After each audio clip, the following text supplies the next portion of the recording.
Hello everyone, Chris Guthrie here, host of SellerCast, and in today's episode I speak with Travis and Jenna, a husband-wife team that have been selling on Amazon since the middle of last year. They've been doing about 50 to 100 units per day, and they're continuing to grow this business as we go through the year. Now, they're doing a few interesting things as well. For starters, they actually have a deal with a product that's patented so they can be the only ones to sell it on Amazon. We talk about how that deal came about. It's a very interesting story. And we also talk about the reason behind why they built their business. It's not something we've discussed on the show before, and I think it's really important. So we talk about all that and more on this episode. You can also check out the show notes by going to sellercast.com/22. And let's go ahead and start the show. Hello everyone, Chris Guthrie here. And today we have two people on the show, Travis and Jenna, who are both selling as a husband-wife team on Amazon. So welcome to the show, guys. Thank you so much for joining us. Hey, thanks, Chris. We're pretty excited to be here. Yeah. So how long have you been selling for on Amazon? Just so we can get that out of the way, and then we'll talk about some other experiences you've been experiencing as you've been going along here. So we started researching back in May in 2015, and then July 7th of 2015 was our first sale. Awesome. And how are you guys doing now sales-wise? You don't have to, you can say a range if you don't want to say specifics. We're doing pretty well. We sell about around 50 units to 100 units a day, and we can get into more specifics later if you want. That's okay. Okay, cool. So that's a great context. So July, and now we're here recording this in late January 2016. So that's great.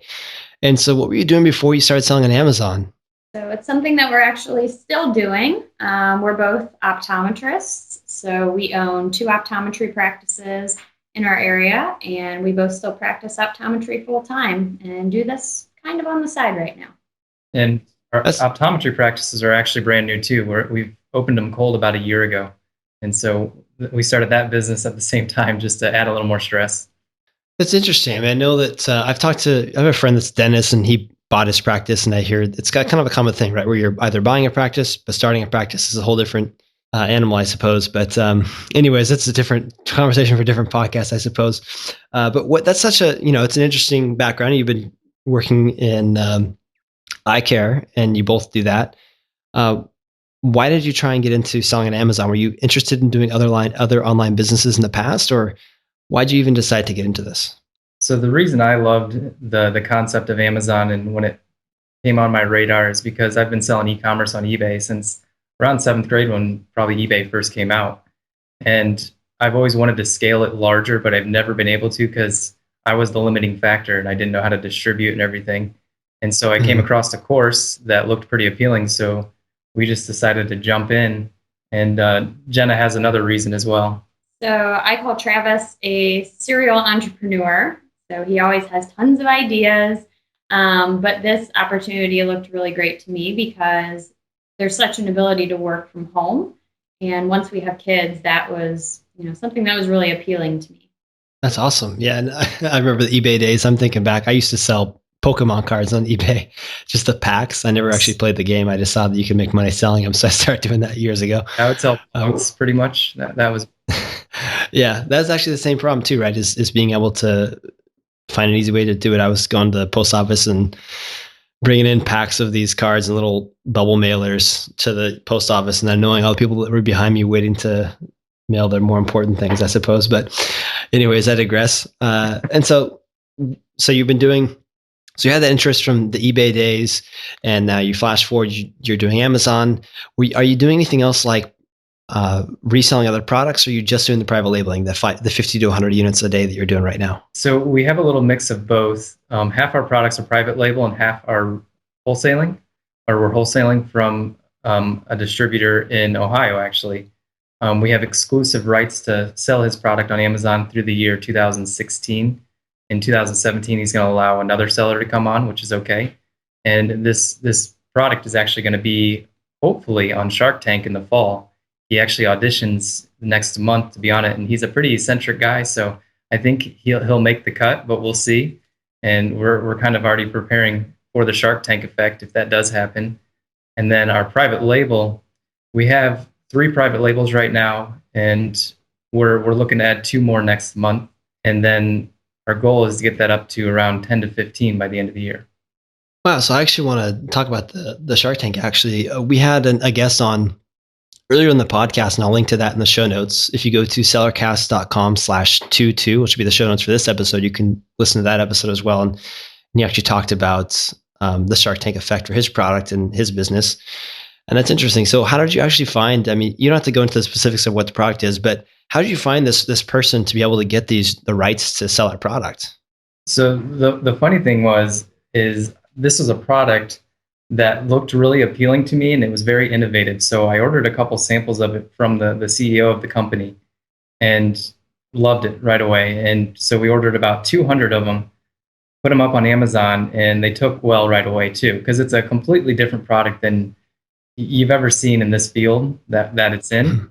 And I was having a conversation with my father-in-law one day, and I was like, I don't know what I need to do. Should I talk to the CEO and tell him I'm selling on Amazon, or should I just keep it to myself and keep selling them? And he actually told me I need to talk to the CEO, tell him what I'm doing, and ask for exclusive rights. And so the next conversation I had with the CEO of the company, I talked to him about exclusive rights, and he said, that sounds like a great idea. It seems like you know what you're doing, so we'll give it to you.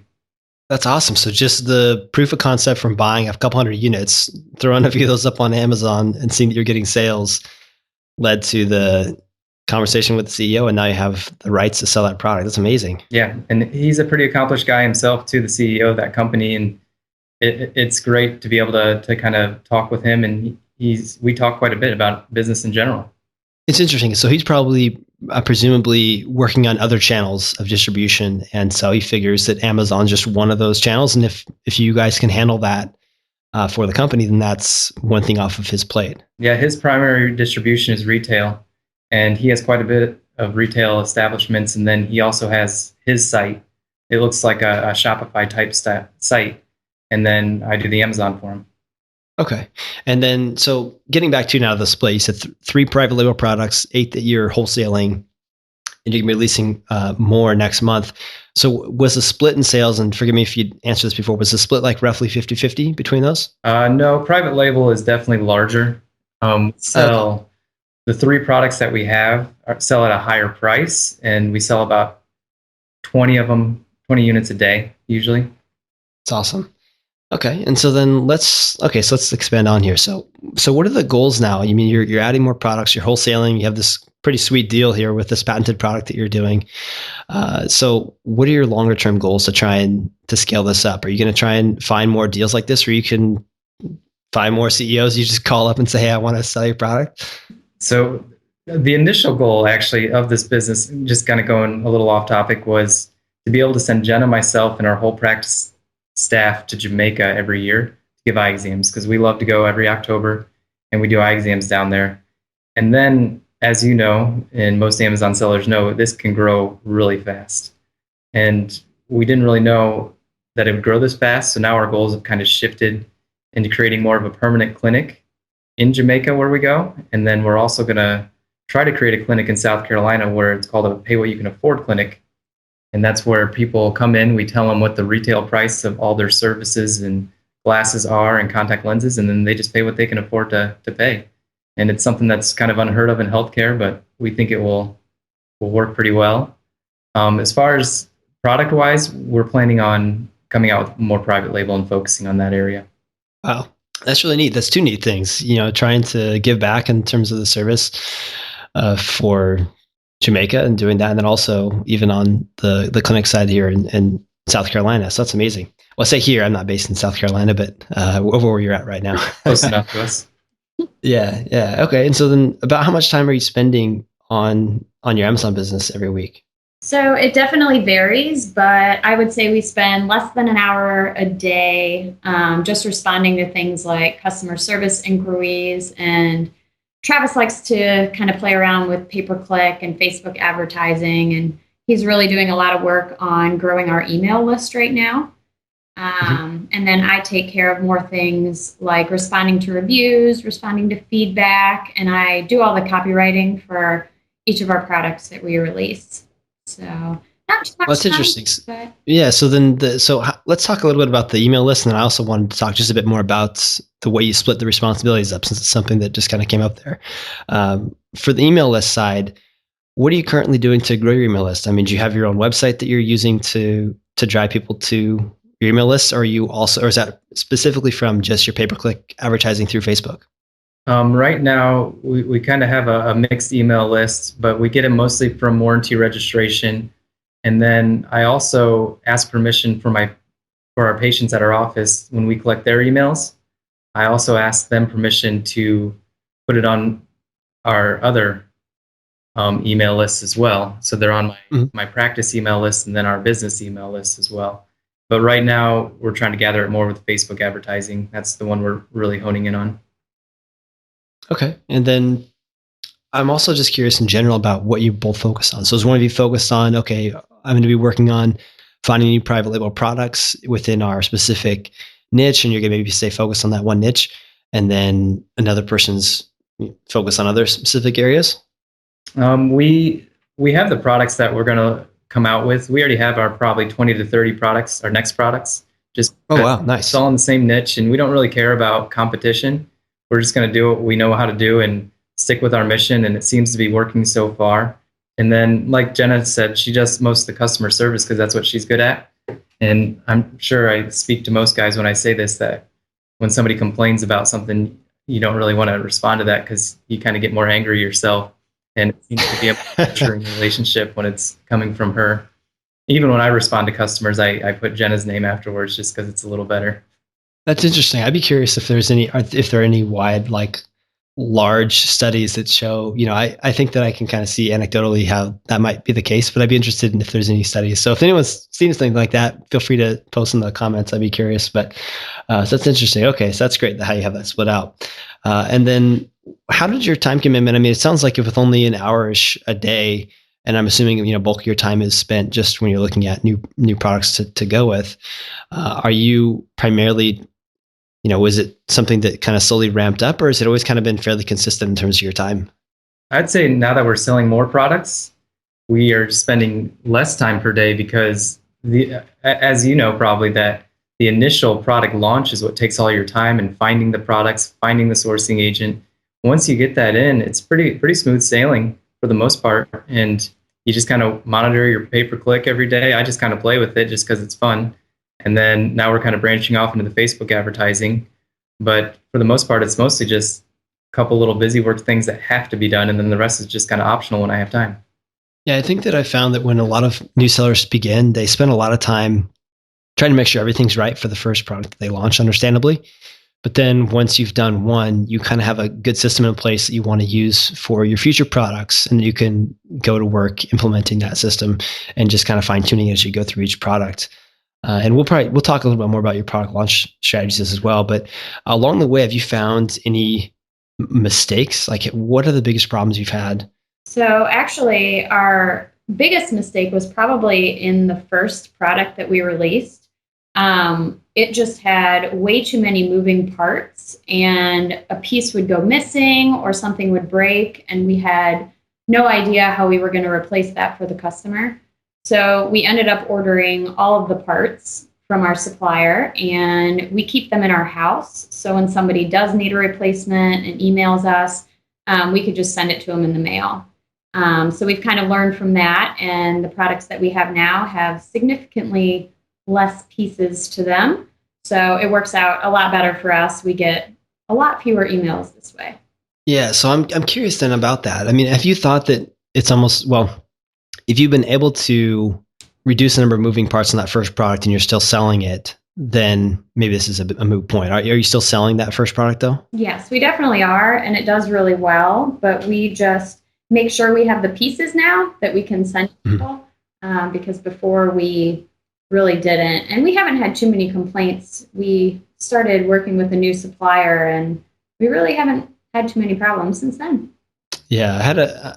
And are you just storing that in your house basically? Yep. Yeah. I talked to a friend and I went over to his house earlier this year, or last year rather, and I can't go into his living room. It's just packages of individual parts for various products he was selling all over the place.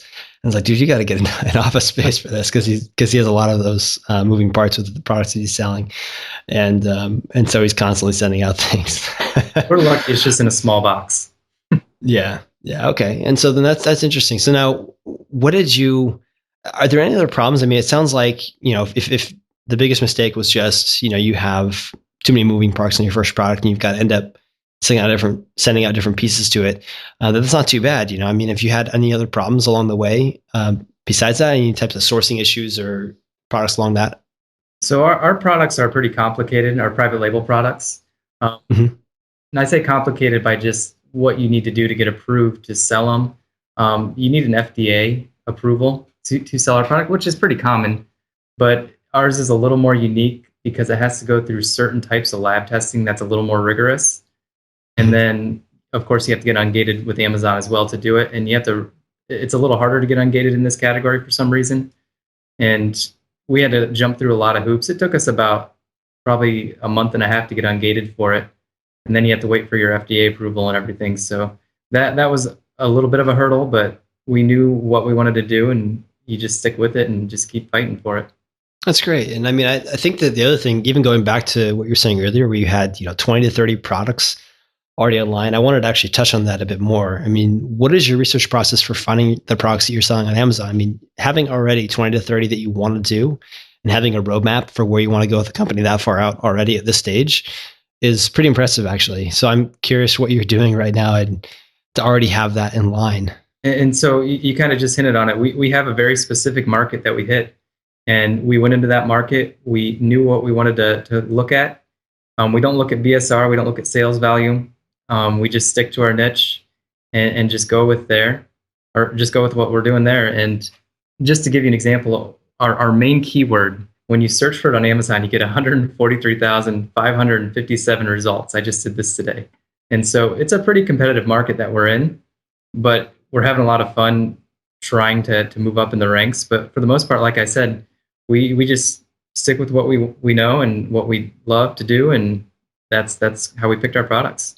It's amazing. And so then what are you doing in terms of actually launching these products? Are you just reinvesting all the profits from your business back into more products, and that's how you're able to do that? And then you can focus on doing your day job with your optometry practices? Yeah. So what we did is we sat down and we said, this is how much money we need to live, to pay our student loans, to pay our mortgage, to pay for food.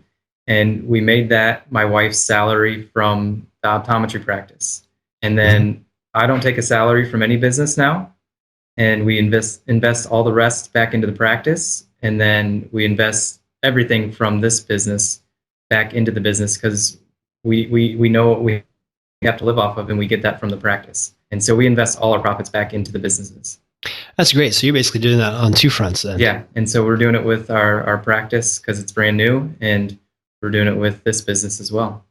Just out of curiosity, how long do you think you'll need to do that on your practice side? And then I guess at what point do you plan to switch that over on the Amazon side as well? We'll probably keep doing it until we don't know what to do with, hopefully, the excess money. But we'll go through that when we actually have that problem. Yeah. Okay. Great. And then your goal for the number of products you said you have 2 more that are coming out next month, 8 total. What do you think you're going to be at by the end of the year? So by Christmas, we want to have 15 products that are humming along to be able to sell the however many 30 to 50 to 70 units a day that they're going to be doing. And so we want to have 15 products by Christmas. That's great.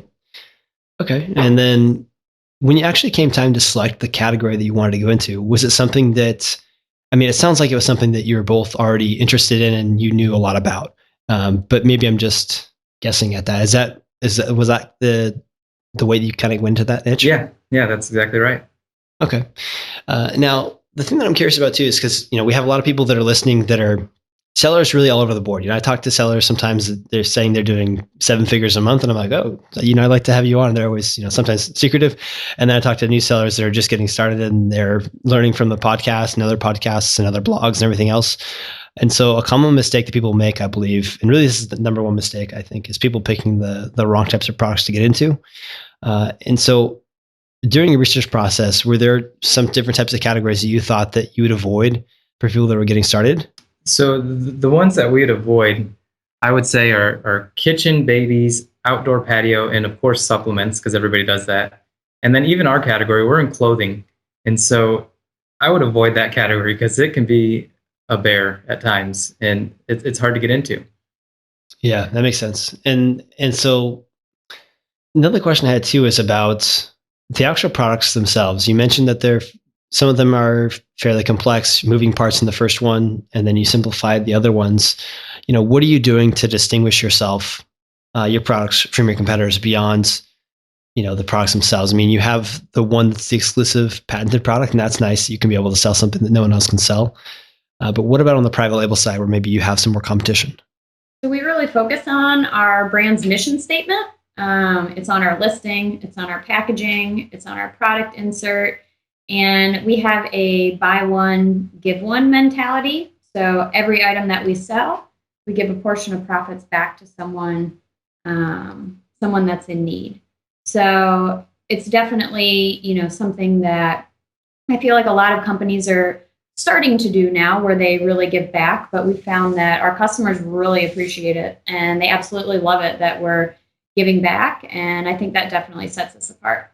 Have you seen a lot of people leaving you reviews and then mentioning that type of mentality where you're buying one, when they buy something, you're giving something away as well? Yeah, definitely. We've definitely had a lot of comments on that. That's interesting. It's tough to really test, I think, between, that strategy or not using that strategy because, once you pick it, it's hard to not keep doing it. But I'd be curious to see, how much more, I think that it's beyond the benefits of just giving away to people that are in need. Seeing about how that works out on the marketing side. Obviously, if you think about shoes, Tom's, I believe, are probably the first ones to start doing that with the buy a pair of shoes and get a free pair of shoes. But I've seen other sellers on Amazon using a similar types of strategy. So I'm interested in that. Okay, and so I want to talk a little bit more about the sourcing. You had the one where you talked to the CEO, you're able to get that product. What did you do to source the other products, the private label ones that you're doing? So to start sourcing, we just went on Alibaba like our training taught us, and found us a couple sourcing agents on there that were middlemen, and they were okay. And then I would say to find a good, reliable supplier, you just got to network and go to every event that you can that has Amazon or that are for Amazon sellers, and just network with people, because that's how we found our current supplier, and we couldn't be happier with it because it's made our lives 100 times easier by just knowing somebody that's over there and trusting somebody that's over there. That's great. Is this well, you don't have to talk about who your sourcing agent is, but is this one of our mutual friends? Okay. That's great. And so you did use an Alibaba initially, and you were able to do any products through there? Yeah, we did our first couple products through there, and then to give you an example of what happened with one of the products, and this middleman didn't want to put the product together for us, and so they sent us all the pieces of 1,000 products, and we had to put it together in our living room. It was a mess. Our house was a mess because it was 1,000 units, and our house isn't that big, so they were just everywhere. I have to laugh because it's just, when you talk to people that are selling on Amazon, you hear all sorts of kind of crazy stories. So how long did it take you to put together all those products? Oh, hours. It took us, I think it took us about 15 to 20 hours to put it all together and get it out. Oh, wow. And so then did you just put them all together at once and then send them out to FBA, or did you just do some to get some done? We just did it in segments, 100 at a time. Okay. We haven't ordered again from that person. Yeah, I would imagine that. Yeah. So what are some of the other learning experiences you've had when you've been working with these different suppliers? You just got to have patience and really develop a relationship with them. Something we did for our current supplier for Christmas is we actually gave her a $100 bonus. And I think that really set us apart from other, maybe not, but that's what we think, from other buyers. And we told her that we wanted to give her a bonus, and if we could, we'd like to PayPal it to her, but she just said include it in one of our wires and she would get it. And so I sent that to her, and I think she really has grown to like us because she responds to us very quickly. We have her personal contact information. We can reach out to her anytime, and she gets back to us within minutes. That's great. It's a continual theme that I find, especially, you've been selling for less than a year, and it's a continual theme that I find when people are doing really well and they seem to have good supplier relationships, that they've done something nice. Even if it's money oriented, that's fine. But something else where they've developed a good relationship with their supplier is and helped really well. And we actually got her really excited because with our Jamaica mission trips, I told her that we'll eventually fly her down to Jamaica from China to come, and she was pretty excited about that. Yeah, I bet. That'd be awesome. That's great. And so then what about on the quality control aspect? I mean, I think that after you had that 1,000 units sent all disassembled that you had to reassemble, that you probably thought, okay, what are we going to do here? What are you doing now for trying to avoid anything like that occurring in the future? So having that sourcing agent that we were just talking about, it's just huge. She does all the quality inspection on the China side. Her company puts everything together for us, and she really does make sure that it's quality. And we're starting to really trust her more and more, because when we get samples of products, still we have her send those over just so we can test them.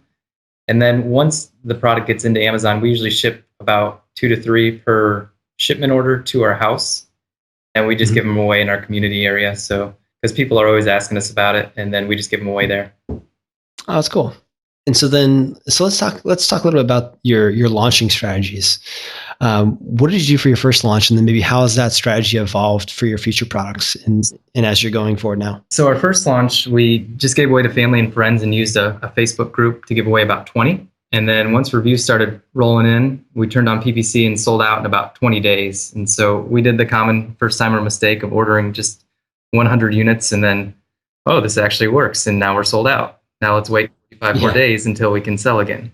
And we did that right away. Now we've got a little more fine-tuned, and we order usually about 1,000 to 2,000 units on our first order. We'll do 30 giveaways through a website called giveawayservices.com. A lot of top reviewers on there, and you just have to give it away for 99% off. And then we use that Facebook group still, and we usually give them about 30. And then we always turn PPC on right away just to start gathering keywords and see if it sells. And then we give away about 50 to 100 units through Secret Deals Club, and we do that a couple weeks later because then the reviews are there. And then we do kind of a wave launch with Secret Deals Club where we're selling 30 a day for 3 days. And that usually boosts us up to page 1 or 3 in a highly competitive keyword like we talked about that has 150,000 search terms when you search it. That's great. And so then is there anything else that you do differently now compared to when you first got started? So we definitely stopped giving away products to family and friends for reviews. We found that those tend to get removed by Amazon anyway. And it's like family and friends take forever to do their reviews for you. So we were just constantly badgering people for their reviews, and it just took longer than using, another source for those reviewers. Yeah, you'd think that of all the people that would be so excited about, this new endeavor that you're starting, that your friends or your family members would want to review your products. But time and again, when I talk to people, it's always the same story is, it takes forever. And, technically, especially too, after Amazon changed their review guidelines, you're technically not supposed to do friends or family for reviews anymore. So yeah, and they write one line and that's it. Yeah, this product was great. I was told to say this. All right.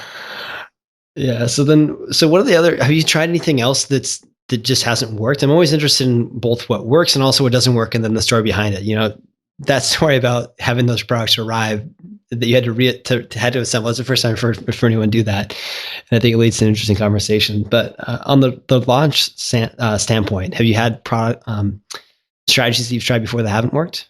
We've actually been pretty lucky because in one of my mastermind groups, and when we first sold out a product, one of my friends in my mastermind groups told me that you need to try out this giveawayservices.com, and it's got great reviewers on it. And ever since he told me that, it's worked every time, and they're great reviewers on there. And I'm not a paid advertiser for this website, but it's an awesome website. It's worked really well. As far as launching methods, we do have one product that's just a complete dud, and we can't get it to go anywhere. And we sell about 2 to 3 a day. And sadly, that's the one that we had to assemble in our living room 1,000 times. I mean, I'm laughing hopefully because maybe it's enough time has passed where you both can laugh about it as well, and other success can overshadow it. But maybe that's not the case yet, or is it? We can laugh about it now. It's been far enough. But the funny thing is, I just got an email from Amazon about 10 minutes before we went live saying, you have too much stock of one item and it's not going to sell for 2 years. Yeah, increase your sponsored ads budget. You have 1,000 days supply or something. That's exactly what it said. Yeah. Okay. And so then let's talk, and we're actually getting close to our time. We're going to wrap up here, but I wanted to ask a few other questions here. So similar thing too, I found is that when you're starting an e-commerce business, you're going to have different challenges than when you're doing, a business like your optometry practices, or even if you're selling digital products or anything like that. What are some of the challenges you've had? I mean, do you have employees that you have that are helping you out with this? I mean, you're doing an hour a day. Can you tell us a little bit about that as well? So we don't have anybody yet other than that sourcing agent that's over in China, and she doesn't really directly work for us. She works for a company over there, and we just pay her through paying for our inventory. Some other challenges, inventory is always the biggest one. I feel like that's a problem with everybody. And something that I've found, I don't know if people have found this, it's a pretty simple concept, but you can set up replenishment alerts on your products. And I set that to about 6 to 8 weeks. And that's when I usually order more product. And I think that's huge. Compared to our physical products, as far as our optometry practice, though, this is nice because we don't have to manage staff. If you ask any optometrist in the world, they're going to say staff is your biggest headache. And so both of them have their advantages, but that's, I'd say, going back to inventory, that's probably the main challenge that we're dealing with.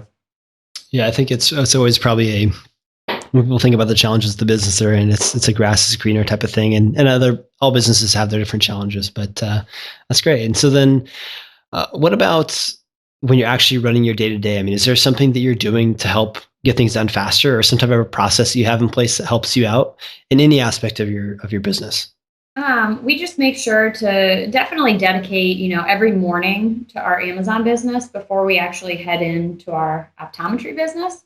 It's just so important to consistently work on your business, get a routine in working on the business, and just have things that you do every day and that you work on every day so that we can, definitely stay on top of things.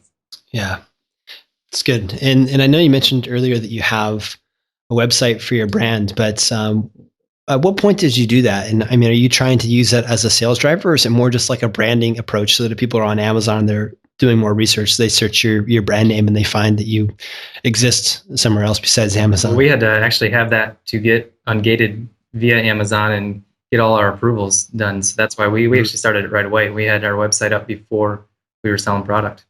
And it's not really a shop. It's just a information site that talks about our mission. It shows slideshows from our past trips that we've been on. We've been on 4 trips total. And then it shows our products as well. That's great.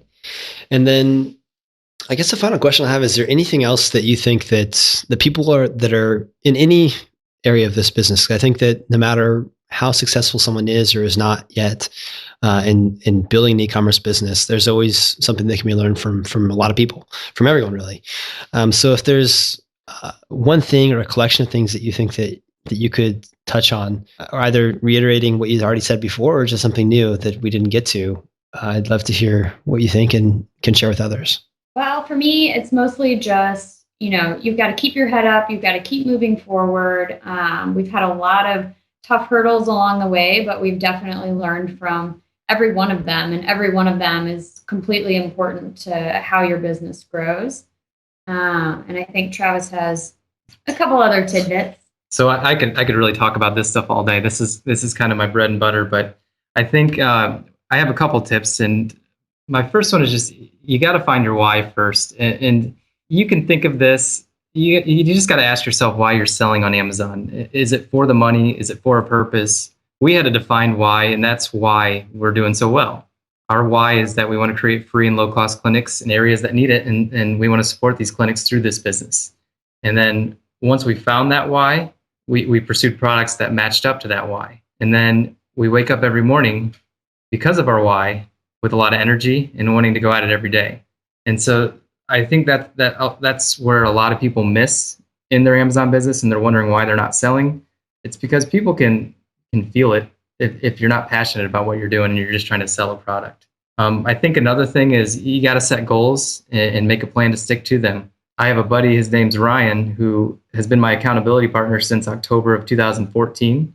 And we talk about once a month about goals. And we talk for about an hour or two. We tell each other what's working for us, what's not. And for example, he wants to be a public speaker and life coach, and he's going to make a great one someday. And just going back to the email I got from him, I told him I was going to make my podcast debut this tonight, and he said, and I'm quoting Ryan, make sure you turn up your excitement a little bit. Mellow personalities may be good in person, but not on podcasts. Think to yourself, what would Ryan Mayer do? What type of enthusiasm would he bring to this interview? End quote. Yeah, that's great. I think that finding your why, that's great advice. And I think it's something that, no one's mentioned before on the show. And I think that also too, just the fact that you've set goals and then you have an accountability partner that you can talk to about your goals. I mean, I have people that I talk to fairly regularly, and I think that that's really what's helped me to be able to continue to grow. And I think that, when you're going through life and through business, you're always trying to do new things and to improve yourself and to grow your business. And so that's great that that's working so well for you as well. So that's awesome. Yeah, thanks. Well, I mean, so let's wrap this up, but thank you again so much for both of you to come on. It's a great first tandem 2-person, I guess, interview here. And I think it's great that you both are doing this together, and you're doing it with your other businesses, and you have a great purpose for why you're doing it as well. Thank you so much for coming on. All right. Well, thanks, Chris. Thanks, Chris. All right. And that was the episode with Travis and Jenna. Hopefully you've been enjoying this show so far. And if you have, please do leave us a review by going to sellercast.com/iTunes. If you're listening on another platform, please leave us a review there as well. The more reviews we get, the more people can find the show, and then the more guests we can have on, and the more fun we can have, and the more you can learn. So thank you so much for tuning in, and we'll see you in the next episode.